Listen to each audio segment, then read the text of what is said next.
জীবনে ক্ষমা চাওয়া তাও কিছুটা সহজ, ক্ষমা করতে পারা অত্যন্ত কঠিন।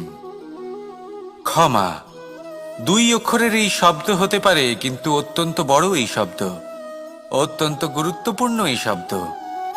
কখনো কখনো অন্য কাউকে ক্ষমা করে দেওয়া তাও কিছুটা সহজ কাজ, কিন্তু নিজেকে ক্ষমা করতে পারা অত্যন্ত কঠিন হয়ে দাঁড়ায়।